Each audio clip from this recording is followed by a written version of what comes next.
મોક્ષમાં જેને જવાને ત્રણ વસ્તુ છે: સહન કરે, સહાય કરે અને સાધના કરે. સહન કરે, ગમે તેવું આવે ને તો પણ સહન કરે. ચામડી ઉતારવા આવ્યા ને તો પણ સહન કર્યું. પાપી પે જે સતો પાલકે 500 ને ઘાણીમાં નાખીને પીલી ગયા તો પીલાતા પણ પાપી પ્રત્યે જે સતો જે પાલક હતો ને એ પાલકને પ્રત્યે આહા પાલક મારો કેટલો ઉપકારી છે, કેટલો ઉપકારી છે, મહાન ઉપકારી છે. એક તો ઘાણીમાં પીલે ને જે સતો મારે છે, છતાં જે મારનાર ઉપર એટલી બધી કરુણા છે કે મારા ભાઈ કરતા પણ મારો બંધુ છે. આ જે છે તો સહન કરે, પણ સામામાં ભાગમાં ક્યારે પણ જે છે એટલે સહન કરે, પછી સહાય કરે કોઈ પણ બીજાને, અને સાધના કરે. મોક્ષમાં જવા માટેનો આ ત્રણ જેની પાસે છે ને કોઈ પણ આત્મા સાધના કરે, સહન કરે અને જે છે તો પોતાના અંદરના ભાગમાં જે છે તો સમાધિ મારે, એ મોક્ષમાં જવા માટેના ત્રણ ઉપાય છે. કઈ કઈ ઉપાય બતાવે તમને? સહન કરે, સહાય કરે. સૌથી પહેલા સહાય કરે, પછી સહન કરે. ગમે તો હોય ને, અરે પહાડ ઉપર વસી જાય ને તો પણ સહન કરે. મેરું તો ડગે પણ જેના મનડા ડગે નહીં. કદાચ ગમે તેવો થઈ જાય પણ નિશ્ચય મનવાળો હોય એટલે સહાય કરે, સાધના કરે અને સહન કરે. એવા આત્માઓ કોઈ પણ હોય મોક્ષમાં જવાનો અધિકારી હોય. ત્રણ વસ્તુ જેની પાસે હોય એ સર્વ કર્મથી મુક્ત થઈ વૈકુંઠ કો, મોક્ષ કો, નિર્વાણ કો એને પામી શકે.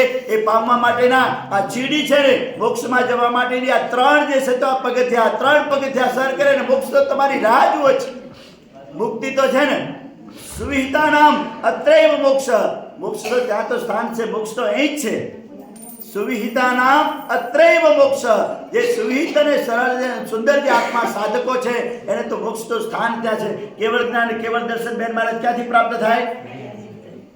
ત્યાં તો સ્થાન છે. કેવળ જ્ઞાન, કેવળ દર્શન સંસારમાંથી ન થાય તો મોક્ષ જવાય જ નહીં. એટલે શુદ્ધ તો અહીંથી જ્યાંથી બંધાયા ને ત્યાંથી જ જે છે તો ખોલવું પડે. ગાંઠ જે રીતે બાંધી એ રીતે પાછી અલગી રીતે જે છે ઉકેલવી પડે. સંસારમાંથી બંધાયા તો છૂટવાનું પણ ક્યાંથી?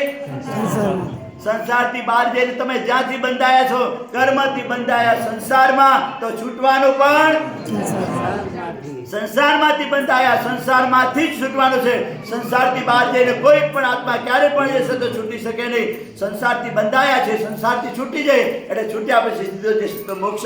ખૂબ આરાધના સનવાડા ગામ છે ને, ખૂબ જ પ્રિય છે, ખૂબ જ પ્યારો છે, સુંદરતમ છે. ખૂબ હૃદયમાં ભક્તિની ભાવના, ખૂબ અનુમોદના કરું. મેં જ્યારે સાંભળ્યો ને કે સર્વને લઈને ચાલે ને મહાપુરુષો એ છે કે લોકપ્રિય તો અમારે માર્ગાનુસારીના અંદર જે છે તો 21 ગુણો બતાવ્યા છે. 21 ગુણો જે બતાવ્યા એના અંદર સૌથી પ્રથમ જે છે તો ન્યાય સંપન્ન ધન બતાવ્યો કે નીતિથી પૈસો કમાજે, અને બીજા નંબરમાં બતાવ્યું કે લોકપ્રિયત્વમ. લોકોનો જે છે તો પ્રિય બની જાય. લોકમાં પ્રિયત્વ ક્યારે પ્રિય બને? કોકનું કરો ને તો પ્રિય બનો. બાકી જે છે તો સ્વાર્થ તો ક્યારે પણ પ્રિયત્વ બનાવે. ઉદાર મનવાળો હોય એ જ પ્રિયત્વ બની શકે.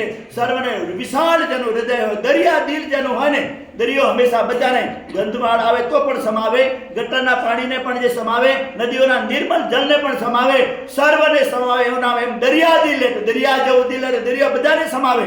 ખોટું કહેતો પણ જે શબ્દો સાંભળે, સાચું કહેતો પણ સાંભળે, સ્તુતિ કહેતો પણ સાંભળે, નિંદા કરે તો પણ સાંભળે. કોઈ કદાચ છે ને આ તો શબ્દ છે, શબ્દ તમારે જે શબ્દો ગાળ પણ આપી શકે, ગીત પણ આપી શકે. એ તો પૂતગલો છે, અને પૂતગલોમાં શું રાજી થવાનું? કદાચ એને આપે, જેની પાસે જે વસ્તુ હોય ને એ આપે, છતાં સમત્વ ભાવ રહે.